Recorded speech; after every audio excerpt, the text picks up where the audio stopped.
주시옵소서. 예수님의 이름으로 감사하며 기도드리옵나이다. 아멘. 하나님의 은혜와 평강이 오늘 예배하는 모든 종들에게 함께 하시기를 주님의 이름으로 축원합니다. 크로이 킴이라고 하는 동계올림픽 종목 중에 스노우보드라고 하는 경기가 있습니다. 그 경기에 미국 대표 선수가 있어요. 코리안 아메리칸이니까 한국계 한국 아가씨인데 얼마나 이 경기를 잘하는지 천재적인 소질이 있어요. 누구도 못 이깁니다. 지난 4년 전에 평창 동계올림픽에서 18살에 미국 대표로 선출이 돼서 금메달을 땄어요. 그런데 금메달을 따고 나서 얼마나 사람들한테 괴롭힘을 당했는지 내용이 뭐냐면은 왜 백인 선수들이 많은데 이 동양 선수가 나가서 미국 대표로 금메달을 따내는 거예요. 말이 이상하잖아요. 아무튼 따고 나서 너무 괴로워서 이 학생이 그만뒀어요. 경기를. 스트레스를 너무 받아서 자살을 생각할 정도로. 그리고는 이제 자기는 이제 다시는 스노우보드 안 탄다. 그리고 금메달도 그냥 쓰레기통에 버렸다는 거예요. 너무 속상해서. 그리고는 학교 가서 공부하는데 4년 만에 다시 이번에 베이징 올림픽이 시작됐잖아요. 미국 대표 선발하는데 운동 하나도 안 하다가 4년 만에 다시 한번 나가볼까 하고 나갔더니 다시 또 뽑힌 거예요. 이 선수보다 더 잘하는 선수가 미국에 없어요. 한국 학생인데. 그래서 지금 이번에 올림픽에서 이 하프 파이브라는 경기 종목인데 이 분야에서는 이 아가씨를 따라갈 사람이 없어요. 금메달이 확실시되는 사람인데 그 사람이 뭐라고 얘기하느냐면 사람들 얘기를 너무 많이 듣다 보니까 내일을 못 보겠다는 거예요. 사람들 얘기 그만하고 자기에게 주신 하나님 원래 주신 탤런트대로 자기는 살고 싶다. 그러니까 다시 또 4년 만에 올림픽 무대에 올라갔잖아요. 열심히 갈고 닦고도 올라가기 힘든 건데 푹 쉬다가 가서 다시 한번 하는데 다시 1등을 하는 거예요. 어쩔 수 없는 거예요. 자기 길이 그렇게 돼 있는 거예요. 그런가 하면 또 슬픈 얘기도 있어요. 한국에 굉장히 유명한 유튜버 진행자가 있습니다. 게임을 하면서 이렇게 팔로워가 15만 명이 넘어요. 한번 올리기만 하면 15만 명이 들어와서 보는 거예요. 그런데 얼마 전에 자살했어요. 그리고 몇 달 전에는 어머니가 또 자살했어요. 왜 그러냐? 사람들이 너무 욕을 하니까 못 견딘 거예요, 이 사람. 돈 잘 벌죠, 예쁘죠, 젊죠, 재주 있죠. 사람들이 많이 인기 있고 따라가니까 그걸 또 질투하는 사람이 많아요. 그래서 칭찬하고 이렇게 좋게 얘기해 줄 때는 사람이 해피하지만 그렇게 질투하면서 깎아내리고 미워하니까 못 견디는 거예요. 그래서 편히 살고 싶다는 거예요. 편히 살고 싶은 게 아니라 편히 죽은 거예요. 여러분, 우리가 누구의 말을 귀담아 듣느냐는 거 굉장히 중요한데 특히 우리 믿음의 성도들에게 있어서 사람의 말을 어떻게 받아들이고 해석할 것이냐, 이 해석학적 능력이 우리 성도들에게 굉장히 중요합니다. 마귀는 언제나 사람의 생명이 망가지게, 인생이 망가지게 역사하는 게 마귀고, 성령은 어떻게든지 사랑할 수 있도록, 건강하게 또 행복하도록 만드는 역사는 성령의 역사인 줄로 믿습니다. 하나님의 자녀가 왜 성령 충만해야 되느냐면 성령 충만하지 않으면 그 틈에 마귀가 역사하고 세상이 역사하고 사람의 생각이 들어오게 되면 우리는 살아가기가 너무나 힘든 겁니다. 예수님은 이 땅에 사람의 몸을 입고 오신 하나님이세요. 그런데 몸을 입고 계시니까 우리 인간이 겪는 모든 고통을 다 겪으십니다. 공생애를 시작하시면서 광야에 나갔습니다. 40일을 금식하셨어요. 여러분, 일주일만 굶으면요 몸이 안 일어납니다. 그리고 한 2주 지나면은 감각이 무뎌져요. 한 40일쯤 되면은 사람이 죽습니다. 50일 금식한 사람은 없어요. 50일 금식하면 죽는데요. 사람의 몸이 40일까지는 견딜 수 있다고. 그런데 40일간 예수님이 아무것도 안 드셨을 때에 몸이 가장 연약할 때 마귀가 찾아옵니다. 오늘 성경 본문에 보면 처음에는 시험하는 자 이렇게 써 있고 두 번째는 마귀, 세 번째 마귀 이렇게 돼 있어요. 시험하는 사람이 마귀입니다. 시험하려면 속여야 되거든요. 오늘 성경 말씀 한번 열어보겠습니다. 마태복음 4장 2절부터 4절 말씀 3절만 함께 읽어보겠습니다. 40일을 밤낮으로 금식하신 후에 주이시니라. 시험하는 자가 예수께 나와 이르되 네가 만일 하나님의 아들이거든 명하여 이 돌들로 떡덩이가 되리라. 예수께서 대답하여 이르시되 기록되었으되 사람이 떡으로만 살 것이 아니요 하나님의 입으로부터 나오는 모든 말씀으로 살 것이니라 하였느니라 하시니. 아멘. 예수님이 40일간을 먹지 않고 마시지 않고 광야에 지금 나가셨는데 40일이 지나고 나서 시험하는 자 이름하여 마귀가 찾아왔습니다. 그리고 예수님에게 뭐라고 얘기하느냐면 네가 하나님의 아들이거든. 네가 Son of Man이 가시면 이 돌을 가지고 떡으로 만들어 보라. 스톤을 브레드로 만들어 보래. 보통 사람들을 40일 정도 굶으면은 앞에 있는 모든 사물이 다 먹을 걸로 보인다. 먹고 싶은 마음 가득했습니다. 그런데 우리의 육신이 가장 연약해졌을 때 유혹이 늘 찾아옵니다. 우리가 건강하고 강건할 때는 유혹이 잘 안 옵니다. 유혹이 넘어가지 않습니다. 그런데 우리의 몸이 약해지고 우리의 생각이 약해지고 마음이 무너졌을 때 마귀가 찾아옵니다. 예수님도 그때 마귀가 찾아왔어요. 그래서 가장 강한 시험을 하는 거예요. 배고픈 사람에게 제일 필요한 거는 먹는 거잖아요. 먹고 싶은 욕망이 있잖아요. 먹고 싶은 정욕이 있잖아요. 네가 하나님의 아들이거든 이란 5가지 붙였어요. 그러니까 예수님이 하나님의 아들인 걸 알고 찾아온 거예요. 마귀가 알고 찾아온 거예요. 마귀는 제가 경험해 보니까 씨름 선수예요. 앞으로 막 달리려는 사람은 뒤에서 밀고요. 안 가려고 막 당기는 사람은 놔버려. 뒤로 자빠져요. 우리의 힘을 이용합니다. 마귀는 가만히 있는데 와서 우리를 막 위협하고 강제로 끌고 가는 게 아니라 우리 스스로 속아서 하나님을 떠나도록 만드는 것이 마귀의 방법. 예수님에게 찾아와서 네가 하나님의 아들이거든. 하나님의 아들은 뭡니까? 뭐든지 다 할 수 있어야 되죠. 하나님의 아들은 뭐죠? 능력이 있어야 되죠. 그런데 돌을 떡 만드는 게 뭐 어려워요? 하나님의 아들이거든. 마귀는 우리에게 말합니다. 네가 예수 믿는 신자거든. 능력을 보여보래요. 네가 응답받은 사람으로서의 그 응답을 한번 보여보라는 거예요. 그런데 그것이 우리를 위한 것이 아니라 우리를 옮겨놓으려고 하는 마귀의 역사도 나타납니다. 그래서 마귀는 스스로 우리가 함정에 빠지게 만드는 거예요. 덫을 놔서 우리 욕심으로 우리가 그걸 선택하고 우리 스스로 한탄하고 절망하고 우리 스스로 후회하도록 만드는 자예요. 그래서 마귀가 가장 즐겨 쓰는 방법은 속이는 것입니다. 예수님께서 뭐라고 말씀하시느냐면 사람이 여기 보면 기록되었으되라는 말은 성경에 있는 얘기다 이런 얘기입니다. 성경에 기록되어 있다 이런 얘기입니다.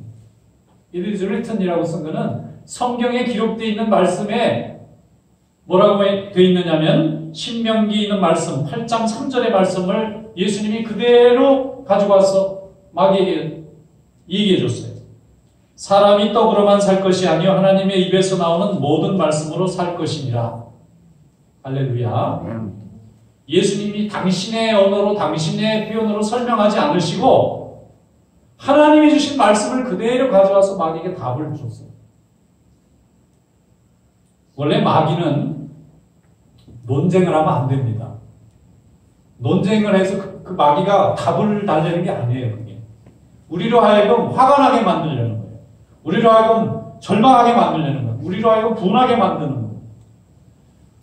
우리가 소중하게 지키고 자랑스럽게 생각하는 것을 자꾸 조롱해서 우리로 하여금 혈기나게 만들고 분하게 만들고 낙심하게 만들려고 하는 것입니다. 그래서 마귀는 논쟁하는 것이 아니라 그냥 하나님의 말씀으로 선포하는 것입니다. 선포해야 이깁니다. 마귀를 설득하려고 하거나 이해를 시키려고 하는 것은 어리석은 일입니다. 예수님도 그렇게 하지 않으셨습니다. 하나님 말씀을 그대로 읽어주신 거나 마찬가지입니다. 네가 하나님의 아들이지 않느냐? 떡을 가지고 돌 만들어봐라. 40일 굶은 사람이 가장 필요한 게 지금 먹을 건데 네가 스스로 하나님의 아들인 것처럼 능력을 보여보려는 거예요. 예수님은 능력을 보이시기는 많은 능력을 보이셨지만 자기 자신을 높이기 위해서 능력을 발휘하신 적이 없어요. 죽어가는 사람을 살리거나 불쌍한 사람을 세워주거나 절망하는 사람을 고쳐주기 위해서는 능력을 행하셨지만 내가 하나님의 아들이라는 걸 알리고 자랑하기 위해서 자신의 능력을 사용하신 적이 없는데 마귀는 그렇게 하는 거예요. 네 자신이 너를 자랑해보라는 거예요. 마귀는 우리가 스스로 하나님으로부터 멀어지게 만들고 하나님 앞에 후회하게 하고 낙심하게 만들고 나중에 스스로 목숨을 버리도록 만드는 악한 자입니다. 오늘 예수님이 광야에서 받으신 유혹은 세 가지였는데 첫째는 돌을 떡으로 만들어 보라는 거고요. 두 번째는 성전 꼭대기에 올라가서 뛰어내려 버리는 거예요. 그러면 천사가 너를 받들어 주지 않겠느냐. 너 하나님의 아들이지 않느냐. 받들어 너를 지켜주실 거다. 세 번째는 세상 모든 권세를 다 보여주고 내게 마귀에게 절하면 마귀 말을 따라서 순종하기만 하면 내가 이 권세를 다 주겠다고 말했습니다.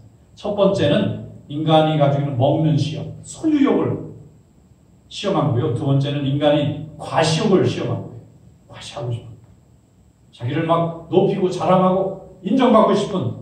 세 번째는 소유하고 권세, 세상에 권력을 쥐고서 남을 내 마음대로 움직이고 싶어하는 이 권력욕을 자극한 것입니다. 그런데 소유욕이나 과시욕이나 권력욕이나 예수님이 설명으로 이긴 게 아니라 그냥 말씀을 읽어주십니다.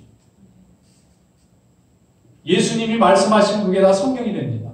그런데도 그렇게 하지 않으시고 이미 구약의 선지자와 하나님의 종들을 통해서 하나님이 이미 보내주셨던 구약의 하나님의 말씀을 그대로 가져왔어요. 그 키 포인트 내용은 뭐냐면 사람이 떡으로 살 것이 아니고 하나님의 말씀으로 사는 거다. 두 번째는 하나님을 시험하지 마라. 또 세 번째는 하나님만 섬겨라. 오히려 마귀를 가르쳐요. 또 시험하지 마라. 하나님 섬겨라.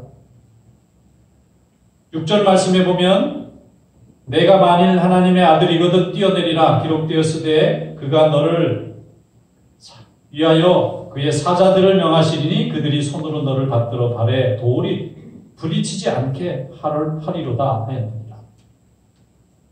자, 마귀가 두 번째 시험할 때는 예수님이 사람이 떡으로 사는 거 아니다. 하나님 말씀으로 사는 거야. 이렇게 얘기했더니 마귀가 이번에는 성경을 딱 들고 나오는 거예요. 거룩한 자. 굉장히 믿음의 지식이 있는 자처럼 자기를 포장하고 성경 말씀을 인용합니다. 시편에 있는 말씀을 인용해요. 인용해서 시편의 말씀이 그렇게 돼 있지 않느냐. 하나님의 자녀가 땅에 떨어지면 천사를 보내서 하나님이 발이 돌에 부딪히지 않게 하시리로다 돼 있지 않느냐. 여러분 마귀 시험 중에 제일 큰 시험이 뭐냐면 믿음을 가장해서 오는 시험에 우리 성도들이 제일 약해요. 왜냐하면 성경 말씀은 권위가 있으니까 우리가 하나님 말씀입니다. 그럼 아멘 하고 순종합니다. 따라가려고 하는데 이걸 이용해서 우리의 소유욕, 우리의 과시욕, 우리의 숨어있는 권력에 대한 의지를 끌어내서 시험할 때 제일 어려워집니다. 왜냐하면 인간이 몸을 가지고 있으면 누구나 그런 유혹에 넘어가기가 쉽습니다.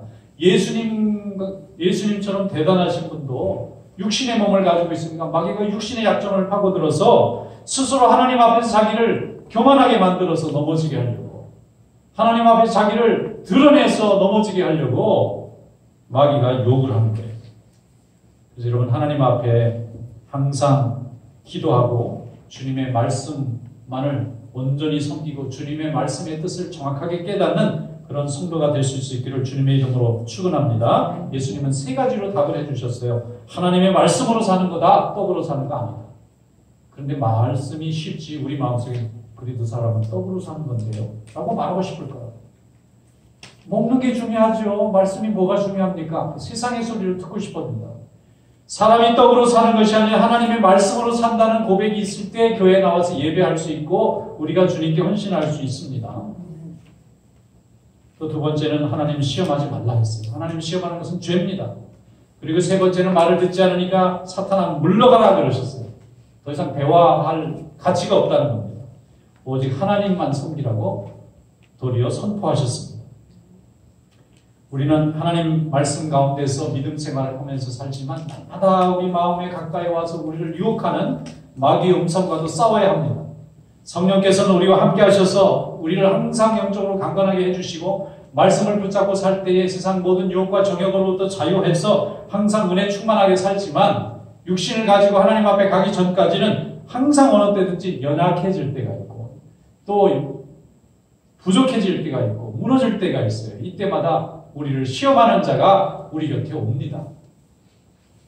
악한 마귀의 모습으로 올 수도 있지만 가장 사랑하는 친구나 형제의 모습으로 찾아옵니다. 그리고 그들은 유혹합니다. 하나님 앞에 나가지 말라. 세상 사람들을 즐겁게 하는 길로 나가라고 유혹을 합니다. 그래서 어떤 자가 유혹할지 모르는 거예요.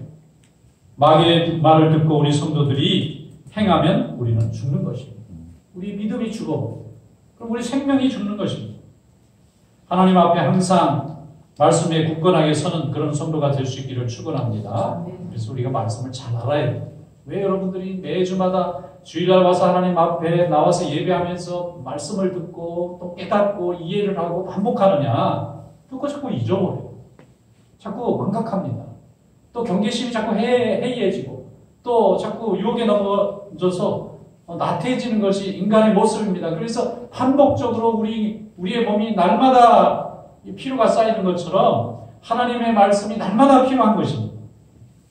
하나님 앞에 예배하고 기도하고 순종하면 우리는 하나님 앞에 승리하는 자로 서게 될 줄로 믿습니다. 그러나 이 영적인 생활을 멈추게 되면 우리는 육신의 강한 힘 때문에 세상에 흘러가고 마귀의 유혹에 넘어가는 자가 되는 것입니다. 11절 말씀에 보면 이에 마귀가 예수를 떠나고 천사들이 그와 함께 수종들더라 이렇게 말씀하고 있습니다. 마귀의 시험은 굳건한 믿음과 말씀의 능력으로 승리한 자에게는 이기지 못하고 떠나가게 됩니다. 천사가 예수님을 보호하는 것처럼 성령께서 보호를 해주시는 겁니다. 모든 죄와 악이 마음의 전쟁에서 결정이 납니다. 마음의 유혹과 시험을 이기지 못하면 결국은 몸과 죄는 이제 저절로 따라올 수밖에 없는 거예요. 실족하게 되는 것입니다. 그러나 마음의 싸움에서 말씀을 붙잡고 승리하면 어떠한 위험에서도 항상 승리하게 되고 우리의 인생은 강건해지게 되고 내 가정도 지키고 내 자녀들도 지키고 내 이웃과 우리 성도들도 다 지킬 수 있는 축복의 인생이 되는 것이 바로 우리 마음의 싸움에서 일어나는 거예요. 어떤 분이 그럼 목사님 마음을 보셨습니까? 저는 본 적은 없습니다. 그러나 우리는 본다 해서 존재를 느끼는 건 아니잖아요. 느낄 수도 있고 만져볼 수도 있고 또 깨달을 수도 있잖아요. 사람은 모든 인포메이션을 외부로부터 받아들일 때 이 시력으로도 받아들이고 청력으로도 받아들이고 맛으로도 오감으로 다 받아들이지만 또 마음의 느낌으로도 받아들이고 또 우리에게 주신 하나님의 믿음으로도 받아들이지 않습니까? 그럼 우리가 하나님의 말씀을 받아들일 때 우리 마음이 강건해지는 것입니다.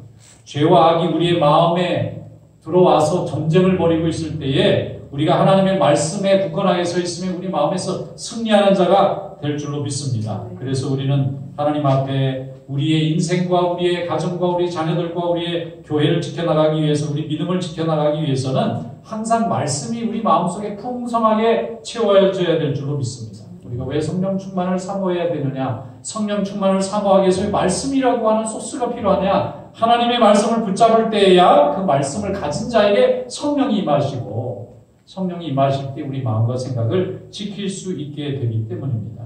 그러므로 하나님 앞에 받은 사명에 충실한 성도가 될 수 있기를 축원합니다. 사명이 있는 사람은 유혹을 저절로 이길 수가 있습니다. 하나님은 우리에게 사명을 주셨습니다. 자녀를 낳고 기르는 사명, 교회를 세우고 복음을 증거하는 사명, 성도를 섬기는 사명, 이웃을 섬기는 사명을 주셨어요. 사명이라는 것은 뭐냐면은 나를 위해서 사는 것이 아닙니다. 내가 살기는 사는데 나만을 위해서 사는 것이 아니라 하나님의 영광을 위해서 사는 것을 사명 있는 삶이라고 말합니다. 우리 다 사명을 가진 삶입니다. 사명 있는 인생은 강건한 삶이 됩니다.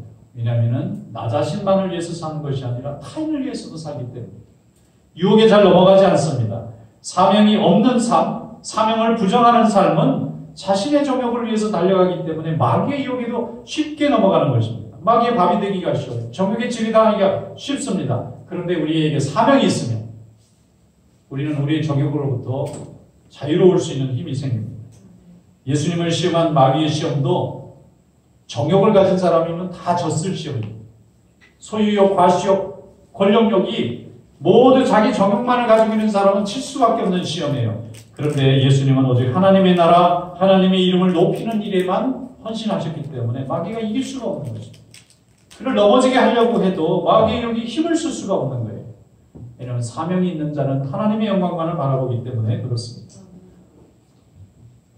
주님이 주신 사명에 충실한 삶이 되시기를 축원합니다. 하나님이 내게 주신 자녀 잘 키우셔야 됩니다. 하나님이 내게 맡겨주신 성도 잘 섬겨야 됩니다. 하나님이 내게 주신 복음 잘 증거해야 됩니다. 이 일만 잘하면 우리 마음의 마귀는 우리를 흔들지 못합니다. 우리는 당연히 해야 되고 할 수밖에 없는 귀중한 일이 있기 때문에 내 자신의 정욕을 만족하거나 그걸로 범민하는 시간을 허비하지 않고 하나님과 동행하는 삶을 살게 되는 것입니다. 그러므로 인해서 사람이 아름다워지고 고귀해지고 복된 자의 삶이 되는 줄로 믿습니다. 축복이라는 것은 특별한 것이 아닙니다. 시험은 이기고 믿음은 지키는 삶이 축복의 삶인 줄로 믿습니다. 아브라함이 독자 이삭을 모리아산에 바치라고 할 때 얼마나 큰 시험과 유혹이 되겠습니까? 도망가고 싶고 포기하고 싶었지 않겠습니까? 그런데 그는 모리아산에서 승리했습니다. 왜 그런가 하면 하나님의 말씀을 항상 듣고 있었기 때문에, 그는 하나님이 신실하신 분임을 믿었기 때문에 어떤 유혹도 그 큰 시험도 다 이길 수 있었습니다. 사울왕은 왜 시험에 넘어졌습니까? 하나님의 말씀 듣는 것을 거부했어요. 그러니까 스스로 교만해졌습니다. 그에게는 사명이 없었어요. 자기 자신의 정욕을 만족시키는 삶을 살았어요. 왕이 되었는데도, 왕이라는 대단한 지위에 올라간 사람조차도 모든 것을 다 가진 사람이고 누구나 다 부러워하는 자리에 있는 사람임에도 불구하고 사명이 없으니까 자기 자신의 정욕을 채우느라고 살다가 망해버리고 말았지 않습니까? 마귀는 믿음에 서 있지 않고 인간 위에 서 있는 인생을 기가 막히게 잘 알아봅니다. 하나님을 향한 사명이 없는 인간을 잘 알아봅니다. 그래서 그 약점을 파고들어서 권력욕과 소유욕과 과시욕을 사용해서 하나님 앞에 스스로 교만하게 돼서 스스로 벌받게 만들고 스스로 망하게 만드는 것입니다. 그래서 성경은 마귀를 속이는 자요 살인하는 자라고 말씀하고 있어요. 가룟 유다는 12제자 중에서 가장 똑똑했습니다. 그래서 예수님이 살림을 맡겼어요. 살림살이 이렇게 어리숙한 사람 맡기면 안 되잖아요. 똘똘한 사람을 맡기는 거예요. 12명, 예수님까지 13명이 매일 밥 먹을 걸 3년 동안 이 사람이 다 먹을 것도 사고 먹을 것이 필요한 돈도 다 구하고 물건도 구입하고 정말 살림을 너무너무 잘하는 사람이었어요. 그런데 왜 이 사람이 배신을 했습니까? 하나님의 말씀이 없었던 거예요. 자기가 제자 된 것을 사명으로 느끼지 못했어요. 자기 자신을 높이는 자리로 생각했어요. 자기의 능력을 나타내는 자리로 생각했어요. 예수님이라고 하는 복음과 은혜에 가장 가까운 자리에서 그는 소유욕과 과시욕과 권력욕에 사로잡혀 있었어요. 예수님이 자기 뜻대로 안 되니까 음삼시를 팔고 나중에는 어떻게 회복할 길이 없으니까 스스로 목매어 죽지 않았습니까? 하나님의 말씀이 없으면 축복이 되지 못하고 사망이 되는 것입니다. 사도 바울은 수많은 유혹과 핍박 속에서 왜 복음을 끝까지 죽는 날까지 전할 수 있었습니까? 그는 자기가 복음 전하고 이방인들에게 하나님의 말씀을 전하는 것을 사명이라고 생각했어요. 자기의 능력을 보여주는 기회를 생각하지 않았습니다. 자기의 실력을 보여주는 자리로 생각하지 않았어요. 사람들에게 자기 이름을 높이려고 수고하는 삶이 아니었어요. 하나님의 영광을 나타내는 일로 생각했습니다. 그러니까 그는 누가 유혹하고 누가 핍박해도 중단할 일이 없는 거예요. 그 과정 자체가 이미 축복이라고 생각합니다. 열매가 어떻게 되는 건 이 사람에게 중요하지 않아요. 내가 오늘 열심히 복음을 전하고 핍박받고 또 시련을 받는, 심지어는 와서 수많은 사람들이 유혹했는데도 그는 인간의 영광을 바라보는 자리에는 따라가지 아니하고 오직 주님의 영광만을 위해서 스스로 하나님 앞에 헌신했습니다. 그러니까 그를 인간이 유혹할 수가 없는 것입니다. 열심히 달려가는 차는 세우기가 굉장히 힘들잖아요. 하나님의 일을 열심히 하는 사람에게는 마귀가 유혹해서 중단시키기가 굉장히 어려운 것입니다. 여러분, 주님에게 부름받은 사명이 있는 것을 기쁨으로 여기시기를 축원합니다. 여러분은 축복받은 사람입니다. 이미 예배자로 축복받았고 봉사자로 축복받았습니다. 또 생명을 양육하는 양육자들로 축복받았어요. 하나님 앞에서 자신을 비우고 가정을 지키고 교회를 세워나가는 일에 하나님의 나라를 확장하는 일에 여러분을 불러주셨기 때문에 여러분은 축복받은 사람입니다. 우리가 많이 가져서 축복받고 높아져서 축복받는 것이 아니라 우리의 존재가 이미 주님의 일에 굉장히 중요하게 쓰임받는 청지기가 되었기 때문에 축복받은 것입니다. 가정을 지키고 또 부모로서의 사명을 감당하고 성도로서 헌신하는 삶을 통해서 마귀는 우리 앞에서 전혀 힘을 사용할 수가 없고 우리를 유혹해서 하나님의 일을 방해할 수가 없는 것입니다. 주님께서 우리에게 은혜를 주신 그 은혜에 감사하며 살아가기 때문에 모든 유혹을 이길 수 있는 세상에서 가장 강한 자로 하나님께 쓰임받게 될 줄로 믿습니다. 마귀의 유혹을 이기는 일은 굉장히 어렵지만 동시에 굉장히 쉽기도 합니다. 말씀만 붙잡으면 이기는 거예요. 내 힘으로 내 지혜로 이기려면 어렵지만은 그래서 여러분 하나님 앞에서 항상 순종하되 사람 앞에서는 너무 잘 보이려고 너무 멋지게 보이려고 수고하지 않으셔도 됩니다. 그들이 인정받아야 그 인정은 잠깐 지나가고 비난으로 돌아옵니다. 그러나 하나님에게 인정받는 인정은 영원히 인정이 됩니다. 하나님이 기뻐하시는 인정이 됩니다. 하나님께서 여러분을 세상에서 가장 아름답고 존귀한 자로 세워주셨는데 그것은 우리 입술에 찬양이 있기 때문이고 우리 마음에 하나님의 말씀이 있기 때문이고 우리의 손에 하나님의 사랑이 묻어있기 때문인 줄로 믿습니다. 에베소서 6장 11절에 말씀합니다. 마귀의 관계를 능히 대적하기 위하여 하나님의 전신갑주를 입니다. 전신갑주는 전체를 다 둘러싸라는 얘기예요. 이 전신갑주가 무엇입니까? 기도와 말씀입니다. 우리가 기도하자. 말씀 듣잖아요. 성도가 할 일이 되는 게 그거밖에 없어요, 사실은. 여러 가지 많은 일이 있는 것 같지만 하나님의 일이라고 하는 것은 말씀 듣고 기도하는 거예요. 그런데 이 아무것도 아닌 것 같은 이 일이 큰 역사를 이룹니다. 사람의 인생도 바꾸고 세상도 변화시키는 것입니다. 세상이 복잡하고 어려울수록 성도들은 더 열심히 기도하고 말씀 붙잡으면 하나님이 우리를 통하여 세상을 변화시킬 줄로 믿습니다. 에베소서 6장 18절에 말씀하기를 모든 기도와 간구를 하되 항상 성령 안에서 기도하고 이를 위하여 깨어 구하기를 항상 힘쓰며 여러 성도를 위하여 기도하라.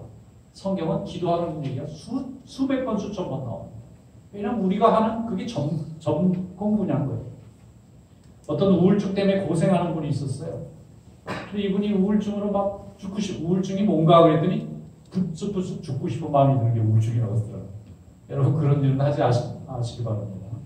아니 살기도 바쁘고 지금 시간이 없는데 언제 시간이 남아서 죽을 고민을 하고 있어요. 가만히 있어도 죽는 건데 본래. 우울증이 가만히 있어도 죽고 싶다는 거예요. 왜 그래야 되는 거예요? 하나님이 함께 하시고 하나님 되게 복을 주신 걸 감사하며 살기도 바쁜 시간인데 근데 이게 병이죠. 그러니까 마귀가 주는 병이에요. 정신이 망가져 생기는 병이에요. 근데 이 병이 왜 생기느냐? 사명이 없었습니다. 내가 아니면 안 되는 일이 없기 때문에 내가 안 하면 안 되는 일이 있어야 되는데 그런 일이 없으니까 무엇을 먹을까 무엇을 입을까 거기서 고민하는 데서 더 나가서 사람들이 나를 어떻게 생각할까까지 다른 사람이 나를 어떻게 생각할 것까지 생각하면 끝이 없어요. 너무 에너지 소비예요. 다른 사람은 알아서 자기 일을 살아가고 있는 거기 때문에 우리에게 주신 성도의 사명은 열심히 주님의 일을 얼마나 잘할까 얼마나 더 열심히 좋은 열매를 맺어볼까 하는 일에 수고하고 헌신하는 것입니다. 그래서 그분이 회복이 됐어요. 주의 일을 열심히 하다 보니까 다 회복이 된 거예요. 날마다 어떻게 주의 일을 할까 어떻게 성도들을 섬길까 어떻게 그분들이 믿음이 생겨서 나와 같이 함께 하나님 앞에 구원받을까 생각하니까 마귀가 역사할 틈이 없는 거예요. 디모데전서 4장 16절에 말씀합니다. 내가 내 자신과 가르침을 살펴 이 일을 계속하라. 이것을 행함으로 내 자신과 내게 듣는 모든 자를 구원하리라 그랬습니다. 여러분 자신을 구원하고 여러분의 말씀을 듣는 모든 이들이 하나님 앞에 구원받는 사명이 있는 축복의 삶이 되시기를 주님의 이름으로 축원합니다. 기도하겠습니다. 거룩하신 하나님 아버지 감사합니다.